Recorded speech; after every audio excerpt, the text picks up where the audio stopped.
जोरदार पावसाने सुद्धा आमचं स्वागत केलं. तर हॅलो सगळ्यांना आणि welcome to my new vlog. तर आम्ही कुठे आलेलो आहोत तर पनवेलला माझी मावशी राहते, तिच्या घरी आलो होतो. कारण आमचा पहिला धोंड्याचा महिना होता आणि पहिला जावयाचा तिला सगळा काय म्हणतात जी परंपरा होती ती तिला करायची होती. सो आम्ही खूप वर्षानंतर सर्व एकत्र भेटलो होतो. माझा भाऊ, तिची बेबी, माझा बेबी. इतके छान गोष्ट धिंगाणा मस्ती चालू होती. इतकं छान गेट टुगेदर आमचं झालं होतं. आणि माझ्या भावाची मुलगी माझ्या बेबीला सारखी जवळ येऊन लाड करायची, पण आमची घिबुना रडायला सुरुवात करत होती. कारण तिच्यासाठी पहिल्यांदा एवढा मोठा चेंज होता आणि सर्व लोकांमध्ये. मग पुन्हा मधल्या काळात बसून नाश्ता केला. आम्ही गरमी खूप होत होती, कपडे वगैरे चेंज केले, थोडं रिलॅक्स हलके फुलके घातले. घेबूला पण आंघोळ घालून चेंज करून घेतलं.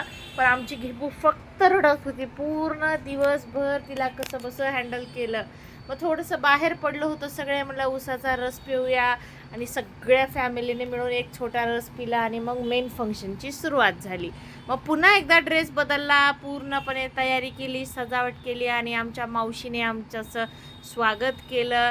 पहिला अधिक मास होता आमच्यासाठी. मी पण कधीच हा धोंड्याचा महिना काय असतो, काय परंपरा होती हे माहिती नव्हतं आणि आमच्या दोघांसाठी हे पहिल्यांदा होतं. खूप छान मावशीने भेटवस्तू दिल्या होत्या, खूप साऱ्या गोष्टी.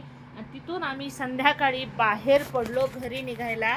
कारण मला उशीर करायला नको, वन डे ट्रिप होती. सकाळी जाऊन आम्हाला संध्याकाळी घरी वापस यायचं होतं. सगळ्यांना इतकं छान टाटा बाय बाय केलं. आता पुन्हा कधी भेटी होतील काही माहिती नाही आहे.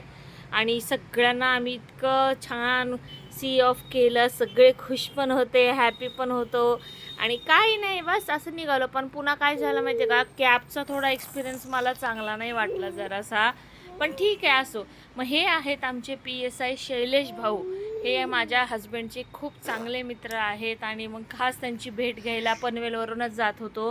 त्यांची पोस्टिंग तिथेच आहे आणि मग त्यांची पण भेट घेतली, कारण पुन्हा यांच्याशी पण भेट होत नाही आणि कॉन्स्टंट घेबू त्यांना बघत होती. सगळ्यांच्या भेटीगाठी करून संध्याकाळी मस्तपैकी अशा मिसिंग लिंकवरून सुंदर ॲटमॉस्फिअर घेऊन घेबूला मांडीवर झोपून आम्ही निघालो पुण्याकडे जायला.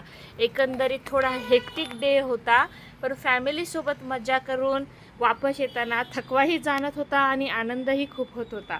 तुमचा अधिक मास कसा गेला, तुम्हाला धोंड्याच्या महिन्यात काय काय भेटलं हे मला कमेंट करून नक्की सांगा. आणि असेच आपले फॅमिली ब्लॉग बघण्यासाठी आजच आपल्या पेजला फॉलो करा, आपले सर्व व्हिडिओ लाईक शेअर करा आणि असाच सपोर्ट करा. बघता बघता